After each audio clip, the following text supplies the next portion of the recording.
Dunia ini tidak seindah yang kita sangka.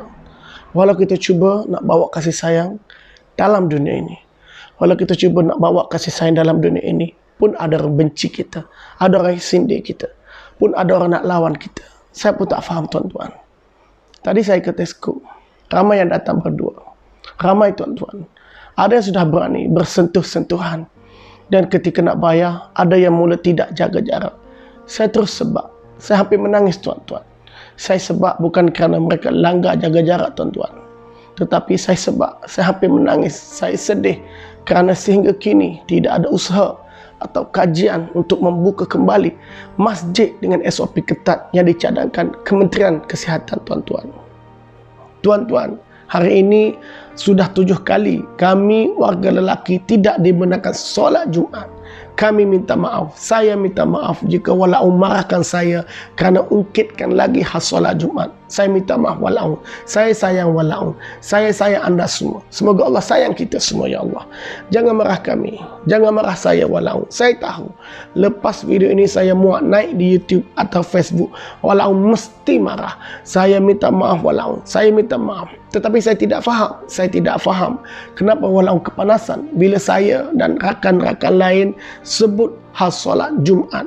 Sedangkan di negara luar, bukan negara Islam, sudah pun solat Jumaat dan solat tarawih dibenarkan dengan norma baru, yakni jaga jarak, tidak bersentuhan dan dibuat seringkas mungkin. Tadi saya juga ada tertengok gambar yang dimuat naik di Facebook. Kononnya kedai judi Magnum 4D sudah dibenarkan beroperasi dengan jaga jarak. Saya minta maaf. Saya minta maaf kalau berita itu tidak benar. Saya minta maaf dan saya harap berita itu tidak benar. Kami bukan nak paksa walaupun untuk pergi solat Jumaat ketika ini. Kalau walaupun rasa solat Jumaat masih tidak penting dan tidak perlu lagi, jangan marahkan kami. Kami rindu nak solat Jumaat. Ya, kami rindu masjid tuan-tuan. Tak perlulah nak sindir lebih-lebih. Tak perlu. Kami hanya minta pihak kerajaan sediakan SOP yang selamat untuk kami solat Jumaat bagi kawasan-kawasan yang selamat yang diiktiraf Kementerian Kesihatan. Kenapa walaupun kepanasan? Kenapa walaupun kepanasan? Maafkan saya walaupun. Maafkan saya. Saya tidak mahu bergaduh dengan walaupun hanya soal sembahyang Jumaat. Saya sayangkan walaupun. Saya sayangkan anda semua. Semoga Allah sayang kita semua. Namun jika permintaan kami ini dipertimbangkan, adakah walaupun marah? Adakah walaupun tidak berpuas hati? Saya yakin walaupun juga pasti gembira melihat rumah Allah diimarahkan kembali.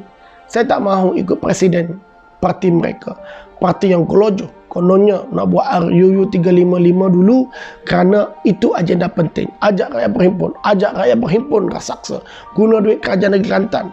Guna duit kerajaan negeri Kelantan, konon nak beri pemahaman. Akhirnya rakyat bukan makin faham, makin celarut dan jadi gelojoh seperti dia. Ramai umat Islam yang Islam telah dikafirkan, umat Islam yang dimurtadkan, dan ada yang mengugut jika tidak menyokong RUU 355 akan ditanam di jarak atau kubu Cina. Tapi bila dah jadi kerajaan, diam. Saya minta maaf walaupun. Saya minta maaf. Saya terlanjur lagi bercakap hal RUU 355. Saya tahu walaupun benci RUU 355. Saya minta maaf walaupun. Saya tercakap walaupun. Tetapi isu solat Jumaat ini bukan isu politik. Di saat hampir semua sektor ekonomi dibuka semula, kenapa masjid langsung tidak difikirkan cara atau SOP yang membolehkan umat Islam mengimarahkan rumah Allah dengan SOP yang ketat dan hadkan kepada orang-orang tertentu sahaja? Jika sektor ekonomi ini tidak dibenarkan, kami tidak minta. Takkan hanya sektor ekonomi sahaja yang penting bagi walaupun. Kami bukan cemburu, hanya mencuba nasib dengan mendesak dan merayu.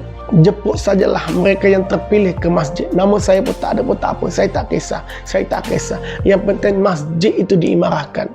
Memetik kata-kata sahabat saya, Ustaz Ahmad Sakif. Kejayaan Malaysia menjadi negara yang berjaya membendung wabak COVID-19 perlu diraihkan dengan antaranya membuka kembali pintu-pintu masjid untuk orang solat berjemaah. Biarlah antara rahsia kejayaan yang enak dibawa cerita kepada dunia adalah salah satunya yang utama dengan kembali dibuka masjid sebagai syiar penting agama Islam. Bukan membuka kedai gunting.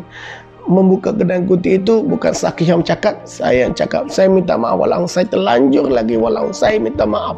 Saya memang kadang-kadang suka bergerak, maafkan saya walau. Walau sebenci mana pun, walau dengan solat Jumat ketika ini, walau tidak sukanya walau kepada solat Jumat ketika ini, janganlah tunjuk sangat kepada awam dengan menyindir dan mengkritik kami yang mendesak dengan lembut ini. Jika tidak mahu membantu umat Islam, janganlah membantu. Biarlah kami berjuang, biarlah kami mencuba, biarlah kami merayu. Kami tidak paksa tuan-tuan. Kami minta dengan kasih sayang tuan-tuan. Kami minta dengan lembut tuan-tuan. Jom kita berdoa. Ya Allah, ya Tuhanku, Kau bukakanlah hati para walaun, ya Allah. Ya, kami berbeza wadah, namun kami berharap mereka juga bersama kami untuk mendesak kerajaan dengan kasih sayang. Semoga masjid dibenarkan beroperasi seperti mana sektor-sektor ekonomi yang telah dibuka. Namun ya Allah, jika Kementerian Kesihatan berpandangan masjid masih tidak selamat untuk dibuka, kami redha ya Allah. Amin ya Rabbal Alamin.